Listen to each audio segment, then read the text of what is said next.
আজকে আমরা মার্কেটে সেকেন্ড হাফে একটা মার্কেটের মধ্যে বড় মুভ এসেছে। সবথেকে বেশি যে মুভমেন্টটা এসেছে সেটা কিন্তু ব্যাংক নিফটির মধ্যে। ব্যাংক নিফটি আজকে 738 পয়েন্ট পজিটিভে, নিফটি 108 পয়েন্ট পজিটিভ এবং সেন্সেক্স 309 পয়েন্ট পজিটিভে ক্লোজ হয়েছে। এছাড়াও আমরা মিড ক্যাপ এবং স্মল ক্যাপ ইন্ডেক্সের মধ্যেও ভালো র্যালি দেখেছি। মিড ক্যাপ ইন্ডেক্স 371 পয়েন্ট এবং স্মল ক্যাপ ইন্ডেক্স 169 পয়েন্ট পজিটিভে ক্লোজ দিয়েছে। তো মার্কেটের মধ্যে আজকে আমরা ভালো র্যালি দেখতে পেলাম, কিন্তু সেটা সেকেন্ড হাফে এসেছে। তো কেন আমরা সেকেন্ড হাফে এই র্যালিটা দেখতে পেয়েছি সেটা নিয়ে ডিসকাস করব। এর পেছনে কি নিউজ ছিল সেগুলো নিয়ে ডিসকাস করব। এরই সাথে সাথে তিনটে স্টক নিয়ে ডিসকাস করব যে স্টকগুলো কিন্তু আগামী দিনে ভালো মুভ করতে পারে, সেগুলো পোর্টফোলিওর জন্য ওয়াচে রাখা যেতে পারে। চলুন তাহলে ভিডিওটা শুরু করা যাক। ভিডিও শুরু করার আগে বলি, চ্যানেলে যদি ফার্স্ট টাইম ভিজিট করে থাকেন তাহলে অবশ্যই চ্যানেলটা সাবস্ক্রাইব করে নেবেন আর পাশে থাকা বেল আইকনটা প্রেস করে রাখবেন। আমি ভিডিও আপলোড করার সাথে সাথে আপনাদের কাছে ভিডিওটা পৌঁছে যাবে। তো দেখুন, গতকালের এই ভিডিওটাতেই আমি আপনাদের সাথে শেয়ার করেছিলাম যে আজকে কিন্তু মার্কেটের মধ্যে একটা ভালো মুভ আসতে পারে। তো আজকে আমরা মার্কেটে মর্নিংয়ে যখন ওপেন হয়েছিল একটা পজিটিভ ওপেনিংয়ে আমরা পেয়েছিলাম। সেখান থেকে কিন্তু দেখেছি নিফটি একটু হায়ার লেভেলে যাওয়ার পরই সেই হায়ার লেভেল থেকে নিফটির মধ্যে একটা ভালো সেলিং আসে। নিফটির নিচের দিকে 23,273 পর্যন্ত লো করে। মোটামুটি আমরা নিফটিকে দেখেছি নিফটি প্রায় 130 পর্যন্ত এইরকম জায়গাতেই ট্রেড করছিল। তারপরে আমরা হঠাৎই মার্কেটের মধ্যে একটা খুব ভালো, আমরা যদি নিফটির চার্টটা এখানে দেখতে পাচ্ছি, সেখানে আমরা দেখতে পাচ্ছি যে নিফটির মধ্যে কিন্তু হঠাৎই একটা স্পাইক আসে। তো সেই বড় আপসাইড মুভ আমরা দেখতে পাই, যেটা ওপরের দিকে 23,452 পর্যন্ত একটা আপসাইড তৈরি করেছিল। তো হঠাৎ করে কেন মার্কেটের মধ্যে এই বড় মুভটা এলো, এর পেছনে কিন্তু দুটো ইম্পর্ট্যান্ট নিউজ আছে। একটা নিউজ হচ্ছে যেটা নাকি আমেরিকা যদি চায় তাহলে চীন আমেরিকার সাথে কথাবার্তা বলতে তৈরি আছে। কারণ আমরা দেখেছি লাস্ট দুদিন ধরে যখন সেই আমেরিকা সেমিকন্ডাক্টর ইলেকট্রনিক্সের জন্য ট্যারিফ ছাড় দিল এবং চীনের জন্য 145% ট্যারিফ ধার্য করেছিল সেমিকন্ডাক্টর আর ইলেকট্রনিক্স ছাড়া অন্যান্য প্রোডাক্টের উপর, যেসব প্রোডাক্ট ইম্পোর্ট হয়। তো আমরা দেখেছি চায়না কিন্তু কোনো রকম কোনো বার্তাই চায়নার তরফ থেকে আসেনি। তো আজকে আমরা দেখলাম চায়না বলছে যদি আমেরিকা চায় তারা আমেরিকার সাথে কথা বলতে রাজি আছে।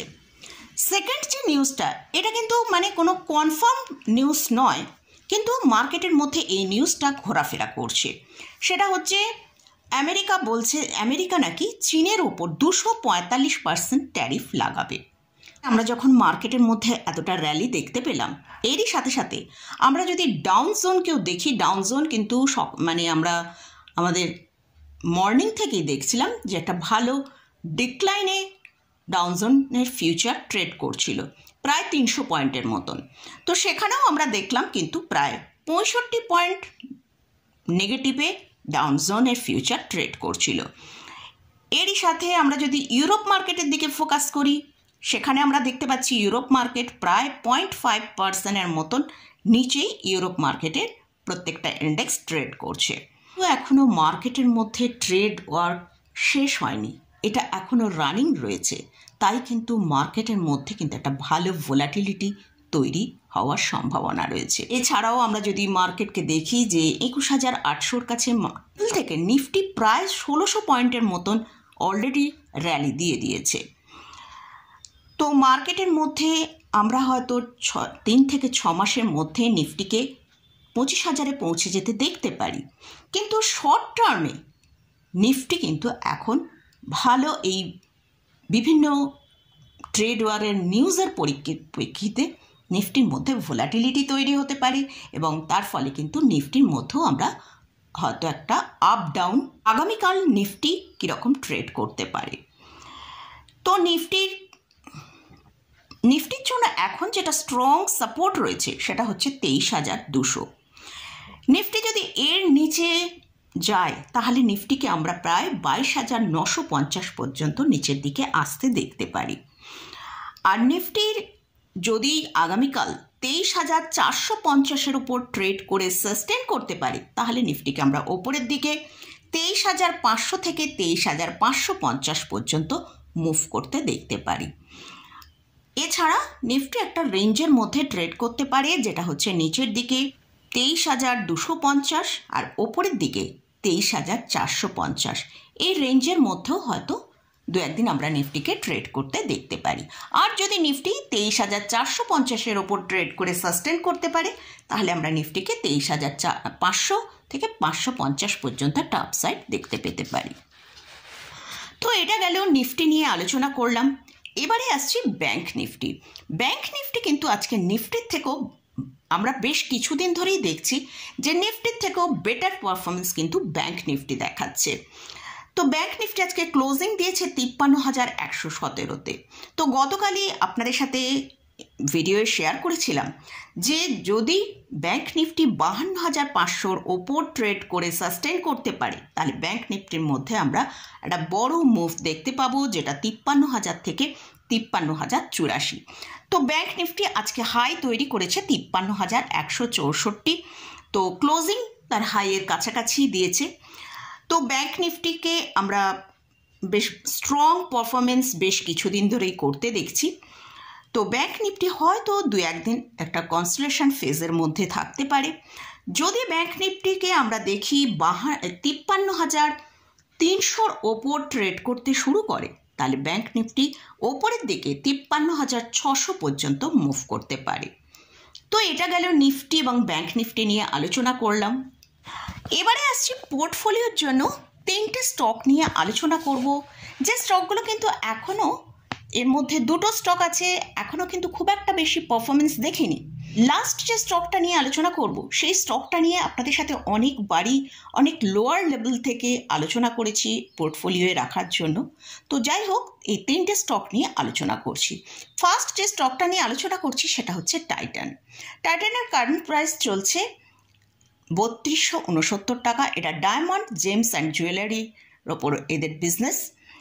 আর এদের মার্কেট ক্যাপিটালাইজেশন 2,89,400 করোড়ের ওপর।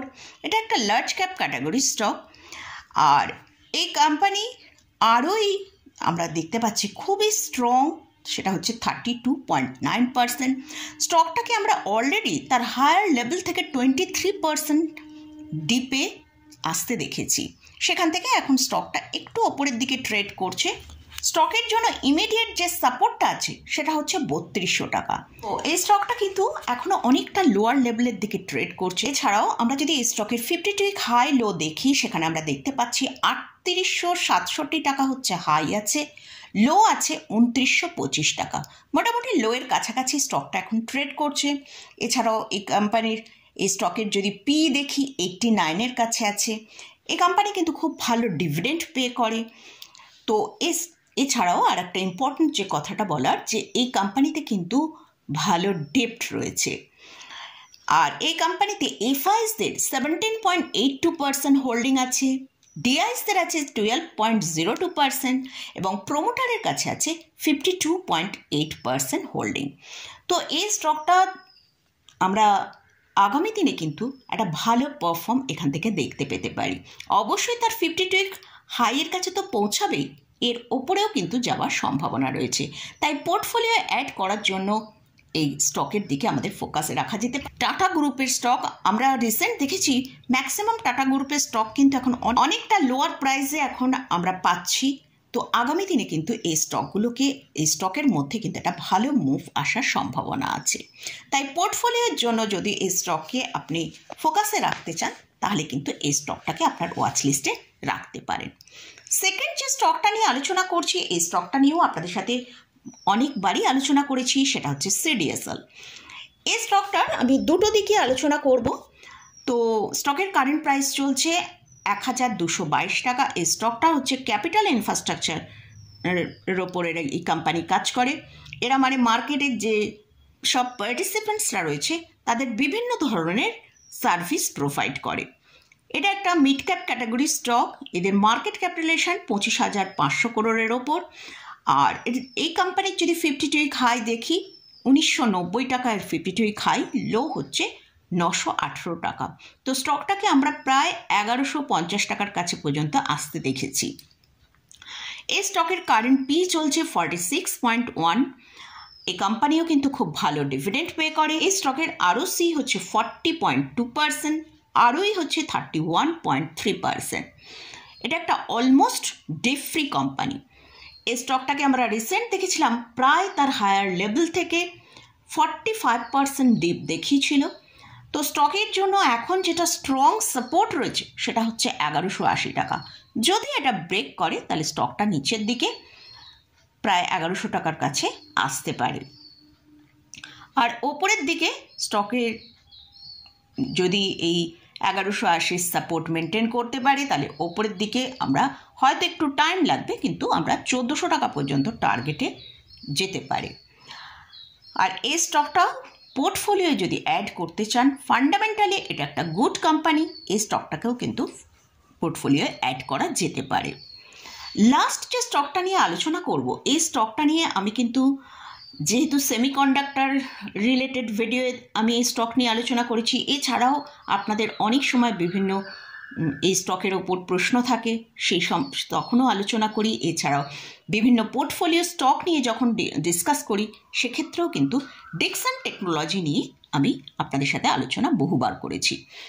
তো আজকে ডিক্সন টেকনোলজির মধ্যে কিন্তু একটা খুব ভালো স্পাইক হয়েছে, ক্লোজিং প্রাইস দিয়েছে 15,210 টাকা।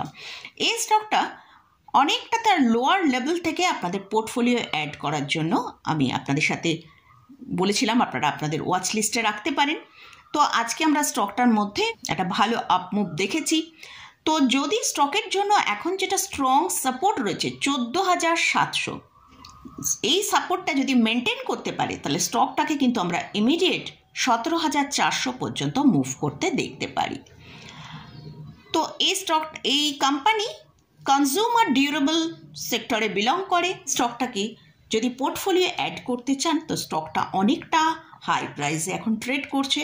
যদি স্টকটা এখান থেকে অন্তত 5% নিচে আসে তাহলে কিন্তু স্টকটাকে পোর্টফোলিও রাখার জন্য চিন্তাভাবনা করা যেতে পারে। তো মোটামুটি এই 3টে স্টক নিয়ে আলোচনা করলাম। এই স্টকগুলো কিন্তু কোনো রকম কোনো বাই রেকমেন্ডেশন নেই।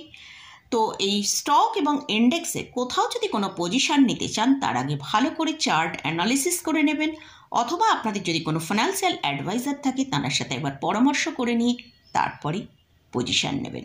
তো মোটামুটি আজকের মতন ভিডিওটা এখানেই শেষ করছি।